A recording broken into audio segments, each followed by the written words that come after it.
Hey everyone, how's it going? I'm Casey Martin from Wine Country Woodworks, and this is going to be a really cool video on TCP Global's completely finished 5-gallon pressure pot designed specifically for resin casting. So if you're familiar with my past videos, I made a video on converting one of their old 5-gallon pressure pots into resin casting, and this one is ready to go out of the box. And if you watched the first video where they sent me a sample, this is going to be completely ready. So anyway, I'll have a link down below for this specific pot, but let's get into unboxing it and testing it out. Should be fun. All right, so let's open this baby up. Being a 5-gallon pressure pot, it's definitely pretty big and slightly heavy. So that's a good thing. It's nice to have one that's not gonna move around on you.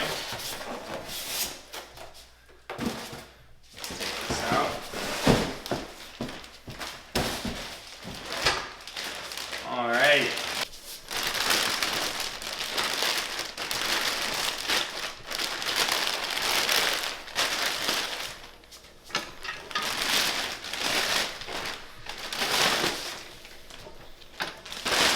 All right, so I am switching to my phone camera so we can get up close here. So pardon the audio if it's a little lower quality, but as you can see, if you're familiar with past pressure pots from TCP or some of the other manufacturers that have a manual mixing agitator right through the middle here, this is gone.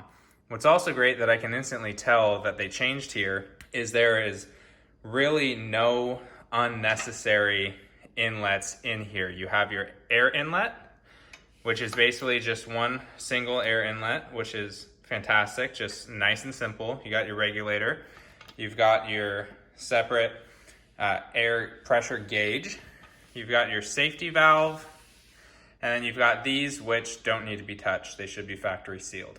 So to give some comparison on how far these have come and the difference, I actually have the original 5-gallon from them that had the manual mixing agitator, where if you wanted to convert this into resin casting, you had to plug that yourself.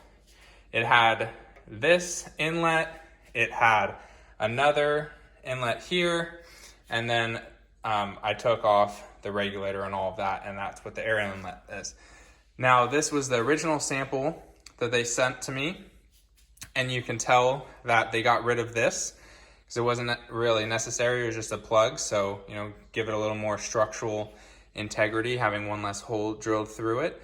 And these two things are still the same, and this was another hole that I just put in an extra pressure gauge just as a plug. So there was two new holes that they in this one that they don't have in the new one. And this says a maximum operating pressure of 50 psi. That's perfect for resin casting. You really don't need to go higher than that. I'll open up and take off the lid, and I'll do some measurements for anybody who's interested in that, and pretty sweet. Now, one of my favorite aspects of the TCP pots is that they have casters where there are holes drilled down in there where if you wanted to put wheels on it to roll it around, it's included. But also if you wanted to just bolt it down to a table, which I do with all of mine, you can do. And so I love that. So these are those casters, and we'll do a measurement right now. You have about about 12 3/4 inside diameter. I would go off of 12 and 1/4 for any molds you're going to put in here, just to be safe. And on the depth, you're looking at basically 14 inches, a little under 14 inches. So lots of room in this thing, especially if you want to make a vertical mold. All right, so we just filled this up to a hair under 50 psi. I love about these pots are these huge wing nuts. They just make it so easy to tighten down, and especially if this is drilled down into a table or a workbench, it's just so easy to crank these down really quick when you've got some resin curing. So I'll come back in about an hour or two and see if there's any pressure drop. So it has been about 2 hours, which is the normal time I keep pressure in my pressure pot. And you can see it's dropped down to about 42, maybe 43 PSI, and it was about 49.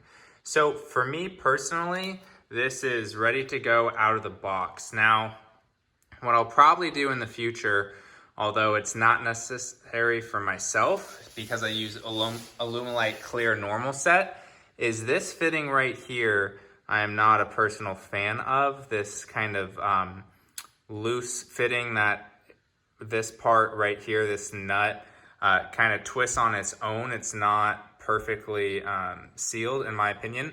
So I'm not even going to take the time to spray soapy water along here because I know for a fact that's probably where the slight leak is. And I'll do that at some point because I'd like to angle this inlet a little more out anyway. And so all I'll do is this 1/4" threads right here will just go straight into the pot. That's what I've done with these other two. My first one, I just put it right in there, and with this one as well, so I didn't have to have the big bulky regulator. But both of these, after those modifications, don't leak at all. And I'm positive that would be the same with this one. But the fact that most people, because this does say a max of 50 PSI, and I don't want to recommend to anybody to go over that. However, I will acknowledge that on all of these pots, I go up to 60 PSI or like 55. And with a 6 PSI difference, even if you go up to 50, all resins are gonna be okay around 40 PSI. So if you bring this up to 50 PSI, and at the end of a few hours, it's still above 40, it's gonna be perfect. So really, really happy with this pressure pot. Say a couple more things in closing, but that's about it. Well, everyone, thank you so much for watching the video. Big thank you to TCP for sending out this pressure pot for me to show a review and unboxing of for all of you. Quick little update on my channel. I've started to set up a little temporary shop here. When that's fully up and running, I will try to make some YouTube videos as well. I have a 15% sale going on my Etsy right now. I've got a ton of blanks that are still in stock that I made before I moved out of my old shop. But the link down in the video description will be to this pressure pot for anybody who wants to purchase it. And really hope you enjoyed watching the review of it. It's super, super cool that TCP is making a pressure pot specifically for resin casting, and then it works literally just out of the box. Really cool. Never thought that would be the case one day, but anyway, huge thanks to them, and thank you so much for watching the video. If you like it, give it a thumbs up and subscribe to the channel if you're new and like these type of videos. So thank you so much. I'll see you in the next one.